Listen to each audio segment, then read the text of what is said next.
When I joined the LAPD in 1988, this is what the inside of a police car looked like. We had a radio, and we had what they called an MDT, a mobile digital terminal. And if you look at that big, ugly black box, it wasn't really a computer.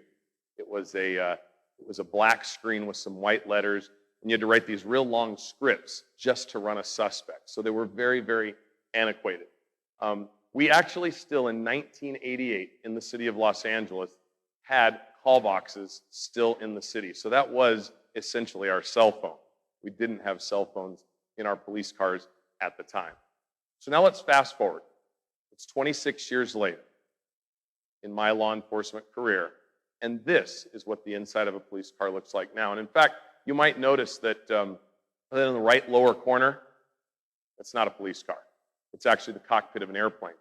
But what's interesting, and as I put this together, I went, wow, look at the inside of a police car today compared to the cockpit of an airplane. And there's not a whole lot of difference. Because when you look at the inside of a police car today, just look at all the things that are inside of a police car.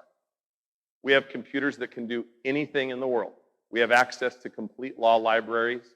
We have access to all of our departmental communication systems. We have access to our video systems. We can email. We can send text messages. We can send video files. We can do anything.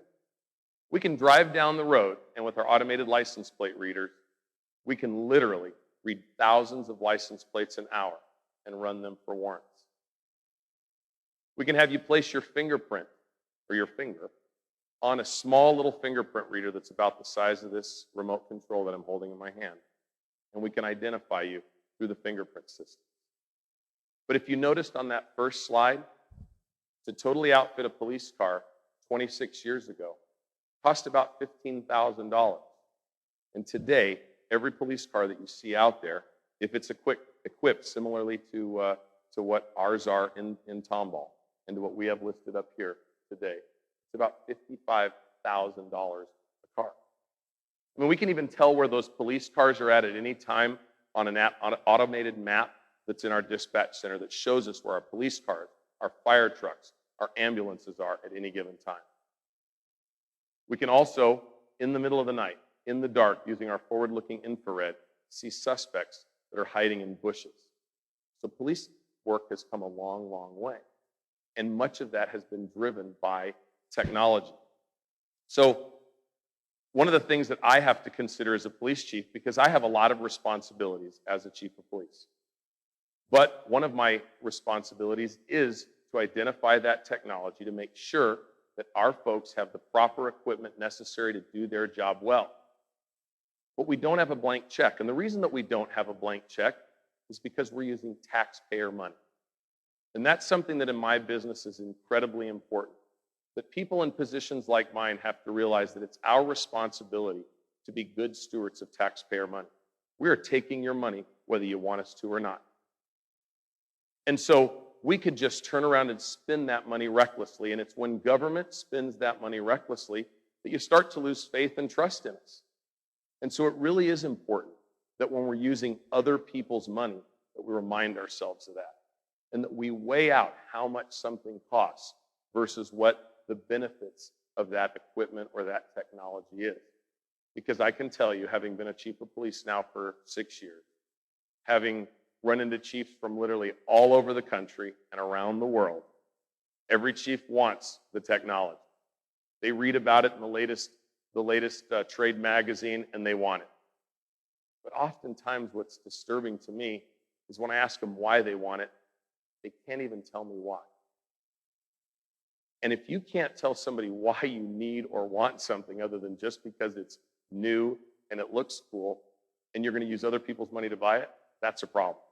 If you want to work for something and you want to buy it just because, and you don't even know why you need it, that's okay, because it's your money.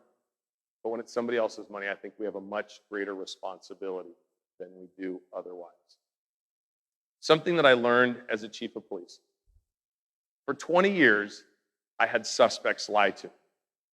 And so, as a police officer, I was familiar with that, unfortunately, because people don't always tell us the truth. in law enforcement. So I don't know why I was surprised when, as a chief of police, the guy who could write the check to vendors for technology and equipment, I don't know why I was surprised when I found out that really a lot of them are a bunch of snake oil salesmen. They will sell you anything. They will tell you anything. They just want you to write that check. But I guess I thought, these are people selling to government entities, and they should be doing this, for God and country, and there's no way they would lie to us. Oh my gosh, they see us coming. Because as government employees, most of us haven't worked in the private sector. Most of us haven't had to be savvy enough where we had stockholders or shareholders looking down our throats and making sure that we were making all the right decisions all the time. And so here we climbed through the ranks of law enforcement. Most of us were just good cops along the way. And now we find ourselves in positions to spend hundreds of thousands and at times millions of dollars. And these vendors saw us come. And they see us coming every day. So I asked myself as I started to learn this lesson, and fortunately it didn't take me long. I was the guy that, yes, I did reach down and touch the hot plate and had to learn the hard way. But at least once I learned the hard way, I usually stopped doing the same thing over and over again. But what I realized is that we really do have to stop just changing and adding technology just because it's there. Just because when you get that new edition of Police Magazine or Police Fleet Magazine or Police Technology Magazine or Police this or that magazine, it doesn't mean that you have to go out and run out and buy the latest technology. Heck, most of the time, the stuff doesn't work all that well in the beginning anyway. And it's terribly expensive because you're paying for all their research and development costs. So it's okay to just sit back sometimes and at least assess it a little bit. Don't be enamored by the cool factor. That's huge in law enforcement. We really like cool stuff. We do. We do. I mean, look at the stuff that we have. I mean, tasers. Every kid in the world. I have kids in both, one in college, one in junior high, and one in intermediate school.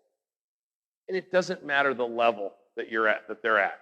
Whenever you get around their friends, they want to see handcuffs and tasers and just all that cool stuff. But what we have to realize is we have to stop in our business being enamored by the cool factor. And I'm going to give you an example of that when I talk about a problem that I faced and how we went through the process of assessing what equipment to get, or if we were going to even get that equipment for the Tomball Police Department. But I will tell you, cool factor came into play. We've got to learn to identify our needs and find the technology that fits both our purpose and our price point. The city of Tomball has about a $50 million budget. The Los Angeles Police Department alone has a $1.3 billion budget. That's a big difference when it comes to price point. Another thing that I realized as a chief of police and a person who's truly, truly trying to be a good steward of taxpayer money, a person who's trying to constantly build that trust in an age where people are automatically, by default, suspect of government, I've recognized that even if we have the money, we don't need to spend it necessarily.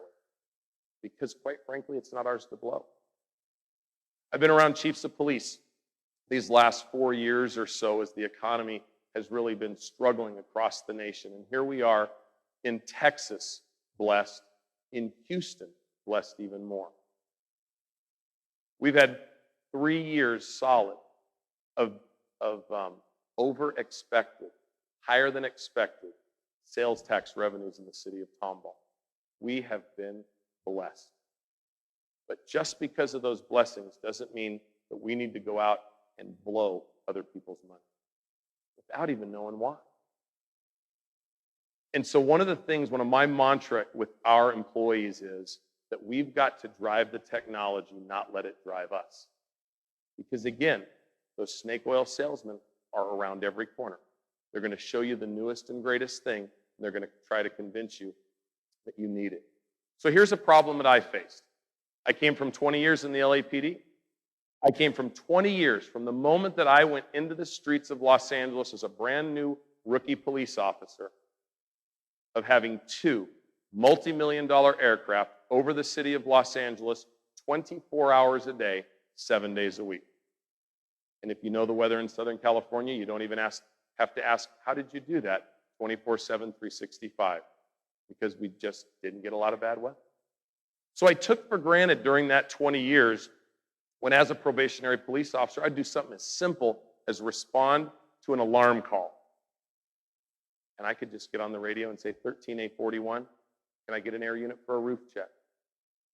And literally, sometimes in seconds, I'd hear this multi-million-dollar helicopter coming from the distance. And then all of a sudden, as they got close, they'd circle around the building with their forward-looking infrared, looking for any heat signatures of somebody hiding on the roof or hiding behind a bush or a car. And then they'd turn on that night sun, the big bright light, and they'd circle it around. That was really for cool factor, because the forward-looking infrared was what was going to find it. But nevertheless, it was cool. And they would turn on that light, and then they'd go away, and I'd do my burglary check, and I'd be on my way. And I always knew if I got in a vehicle pursuit or a foot pursuit, Air 12 or another air unit would be right over me. I knew when I was fighting a gang member in a backyard and we were literally struggling over a gun, that the moment that that light came on and that suspect knew that my partners were right above me, he stopped fighting. And I lived to be up here on this stage to talk about that incident today. So I'm a guy who was the recipient of aviation law enforcement assets for a whole career. So I find myself here in Houston, Texas, in Harris County, a county with a population of over 4 million people. And I find out that after coming from an agency with the largest non-military fleet of law enforcement aircraft in the nation, I find out that here, in the 3rd largest sheriff's office in the nation, the 4th largest city in the nation, that we have the resources that are up on the screen. Harris County at that time, and fortunately now, they have added a helicopter to their fleet, had 1 fixed-wing aircraft. The Houston Police Department had a number of helicopters, as you can see, but because of budget issues and where they were making decisions to spend their money, they were only flying a few hours a day. The DPS, the state police, they wanted to help, but they've got limited resources and they're spread across a pretty big state, if you haven't noticed. And so I quickly realized, wow, we really are lacking. Because I'd recognized for 20 years what a true force multiplier law enforcement aviation was when it comes to doing a number of operations that relate to law enforcement and public safety. But you look at how few aviation units there are across the country. 300 aviation units, law enforcement aviation units, out of 19,000 law enforcement agencies. That's staggering.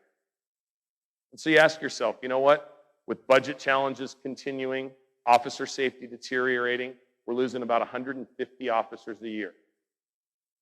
Every year killed in the line of duty. So how can we, at a time when we need to be smart about budget, how in the world could this crazy guy from Los Angeles say, in Tomball, Texas, we're going to start an aviation unit? Well, I looked at it and said, is Tomball, Texas all that different than Houston or Los Angeles as far as what our community needs, as far as protecting this college? Do we have traffic issues, and do we serve warrants, and do we have aggressive drivers out there? Do we want to get folks that are under the influence of narcotics off the road? Do we want to protect our police officers and community members when we're doing a search in a perimeter? Do we want to check our critical infrastructure? Do we want to check our water wells, our sewage plants, our electrical systems? You betcha we do. These are all things that right here in Tomball, Texas, we need to do. Do we face barricaded suspects at times here in Tomball, Texas? Yes, we do, unfortunately. We are still a cross-section of society, although this is a very safe place when you consider it globally. We still have these issues that every law enforcement agency in America faces. We do. But one of the great things is we have lots of planned events. We have parades, we have running events, we have tons of stuff here in Tomball, and I think that's one of the things that makes this such a special and unique and wonderful community, is all the planned events that we have. But imagine, as an incident commander on the ground, how much more comforting it is when we have a German festival like we just did this last weekend and have thousands and thousands, upward of 40,000 people in a few square block area right here in Tomball. Imagine how different for the incident commander the perspective is when you can see from the air what's going on the ground. But you have to make some considerations. Like I said, we don't have a $1.3 billion budget here in the city of Tomball. So can we go out and buy a $2 million traditional helicopter that costs $2 million to acquire, and if we just look at a 400-hour operational year, about $300,000 on top of that to operate it? No, that wouldn't be wise money spent in a $50 million budget. So really, when we started to look at what aviation resources are out there that we could reasonably utilize in a community like ours when it comes to cost-benefit analysis, we looked at both unmanned aircraft systems, or UAS, and also light sport gyroplanes. In the end, we had to kind of weigh these things out. And I used the $300,000 purchase number for a UAS because there's a local agency that borders us that actually has a $300,000 UAS system that they got just prior, about 6 months prior to when we got our gyroplane two years ago. We ultimately went with a $90,000 aircraft that costs about $18,000 a year to operate in a 400-hour operational period. But these are some of the things we had to consider. We had to weigh these things out, and we had to consider, well, what are some of the limitations of a gyroplane? One of the limitations is we made a decision that it would only be for daytime flight use only. We're not going to try to mount on a night sun and a FLIR and all those things on an aircraft that only weighs 600 pounds. You'll see a picture of it here in just a couple of minutes. But when we looked at the UAS systems, we realized there's a number of limitations that they face. And so we said, well, we could either spend more money and be able to use it less, or spend less money and have greater value. And so in the end, we did select the gyroplane. And that's the aircraft over here on the right. This is the actual other aircraft from a neighboring agency. But beyond that, we had to look at political support. I don't know if any of you have heard some of the political issues that have been raised about UAS or drones, unmanned aircraft, privacy issues, and so on. Besides the other issues, I knew that our city council and our community was not going to be comfortable with that. But our community was perfectly comfortable with manned aircraft. They're not so small. You can see them coming. You can hear them coming. They're not secret operations being run. And so when we looked at all the different reasons why we should go with one aircraft versus the other, one of the things in the end we also had to look at was cool factor. Because right now, there is an excitement and a buzz about UAS, about unmanned aircraft. And that's something that we have to get past in law enforcement. We have to get past that cool factor excitement and look at what's the mission and are we using our money wisely. And so I included some of these stats of just the 500 hours that we've utilized our aircraft. And when you consider all those arrests, when you consider that 2 attempt cop killers are in jail because of our aircraft, when you consider that 3 missing persons, 2 with Alzheimer's, and 1 who suffered from mental illness is safe today, it tells me that we didn't allow the technology to drive us, that we took the time to assess, to identify our needs, to find the right technology at the right time and at the right price, and that we recognize that we need to change for the better